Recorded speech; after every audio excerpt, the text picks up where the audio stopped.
Hello, everyone. Welcome back to another week of Follow Him favorites. My name is Hank Smith. I'm here with the amazing John, by the way. And each week we take a single question from the Come Follow Me lesson. So, John, the question this week is, why do we hear this phrase so often in the church? Line upon line, precept upon precept. It comes here from this Isaiah section we're on this week, where Isaiah says a number of times, line upon line, here a little, there a little. What does it even mean? I've heard it my whole life, and yet, do I really understand what it means? What does that phrase mean to you?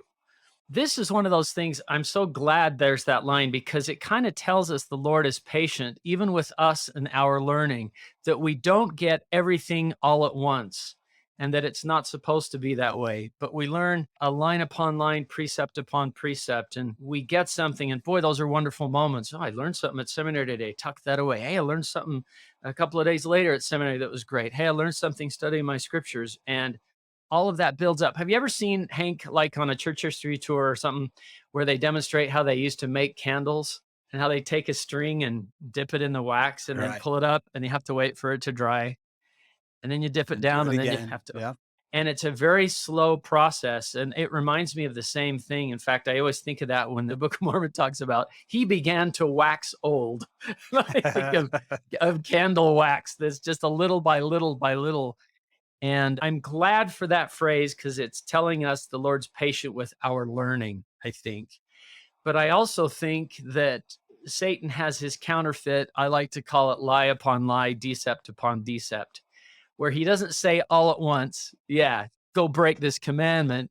He just says, come down from your mountain just a little bit and then leads us away carefully. So, in the same way, we can learn line upon line. I'm grateful for that. The Spirit doesn't shout or send thunder and lightning. Sometimes it's just a tiny little line, a line upon line. That's what I think. What do you A think? little bit at a time. And in my experience, that's most often how revelation has come in my life. There have been times of wowzer, holy, that was wow revelation. But those seem to be more rare, where my learning, my testimony, the things I understand have just come a little bit at a time. I think Elder Bednar described it as like the rising of the sun. Right. It's just slowly gets brighter, almost imperceptible that it's coming. And it takes a lot of patience learning this way.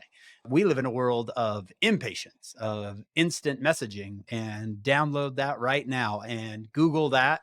I want 5 billion answers in 2.1 seconds. We live in a world that wants answers right now. And the Lord is saying, that's not the way I work.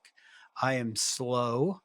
I will give you just enough for you to think about, chew on, take in, and then you'll be ready for your next bite.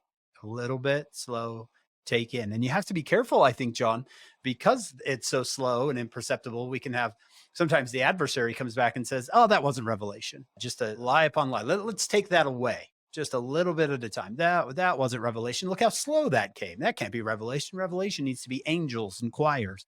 When really the Lord is telling us over and over again, especially in the book of Isaiah, line upon line, precept on precept, tiny bit at a time. You reminded me of something. I think it was David O. McKay that said this: the Spirit speaks through the voice of the conscience. And I thought, oh, so when I was in high school and I went to a party and I had this thought, I shouldn't be here. It really sounded like my voice, but could that have been the Spirit saying, John, you shouldn't be here? But it sounded like me talking. And I love that idea that you have the light of Christ. Maybe the Spirit speaks through the voice of the conscience at times. And I think maybe, Hank, we use that Book of Mormon. Was it Moroni 7? Does it invite you to do good and to love God and to serve Him? Then you can know that that was from God. And that's a really helpful key also in the whole line upon line, understanding that. Absolutely. So when it comes to spiritual answers, I think, John, when it comes to wisdom, not information, you can get information as quick as you want. But if you want wisdom, you're going to have to be patient and you're going to have to be willing to do it the Lord's way, line upon line, precept on precept. If any of you lack information, let him ask of Google. If any of you lack wisdom, that is an entirely different question. See James 1:5. And this is what I tell my Gen Z students, Hank. I say sometimes I worry for your generation because you want Google speed answers to golden questions. And the golden questions are the where did I come from? Why am I here? What is a good life? What is a good person? Is God real? Those come in God's time, not in Google's time, right? It's exactly right. When you read Joseph Smith history, he said he answered my questions, told me many other things which I cannot write at this time, and sent me on my way.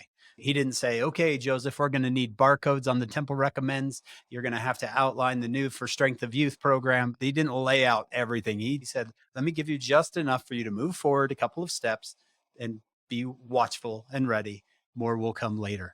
So learn to be patient, and I think you're going to learn the voice of revelation, how it speaks. We hope you'll join us on our full podcast. It's called Follow Him. We're in the book of Isaiah this week. Come on, I know that sounds enticing. Come on over and see what you think, and then join us next week for another Follow Him favorite.